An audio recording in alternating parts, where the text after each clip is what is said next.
So we're just going to have a quick look at a fairway wood hybrid type of shot and some points that we can maybe just think about next time you're playing. Number one that we see, and it's actually more to do with your practice swing when you're using a hybrid or a fairway wood, is when you hold the club about 3 inches in the air and just simply swing up fresh air. That's not really going to help you. So please, let's get the club on the ground at setup. When you make a practice swing, let's hear the club touch the ground. We've got to get the club to the ground to be able to get this golf ball up and into the air. Second thing we tend to see is a definite case of wanting to try and help this golf ball up and into the air on the way through. So what I'd like you to try and think about, once you've taken your setup, think about the distance from your left thumb to your shirt buttons, and on the way through, can you keep that distance constant? I think that's a really good visual, and you can hear my club just skimming the ground down there on the way through, but concentrating on trying to keep that at a constant rate through the ball. Let's just see if we can hit one. So we'll take our setup, little practice swing.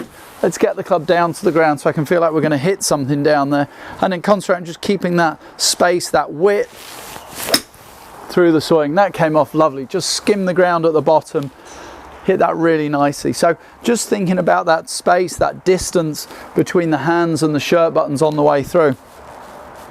And a great little drill, maybe this is something you could practice at home, if you take your club, just turn it upside down, hold it in your left hand for you righties, and just kind of measure yourself to a wall. So when your left arm's extended, the end of the grip's about a ½ inch from the wall.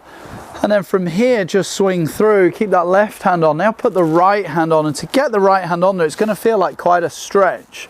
So you're going to start to sense how the chest starts to rotate, and also take note of where your face is. I know that sounds odd, but when you do that drill, got our imaginary wall just here so you can see, and then we're going to just place the left hand back on, swinging forward.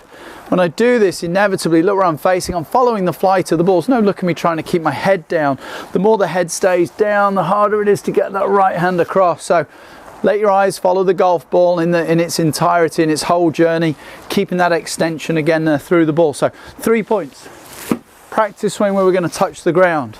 Number 2, we got that feeling of keeping the hands as far away from the shirt buttons as you can, and in order to keep that extension, don't be afraid to let your eyes follow the flight of the ball in its entirety. See, we've got one more for you. Yeah, hit that really good. It's a nice little shot, even for someone with my limitations. Give all those a go. That's definitely going to help your game.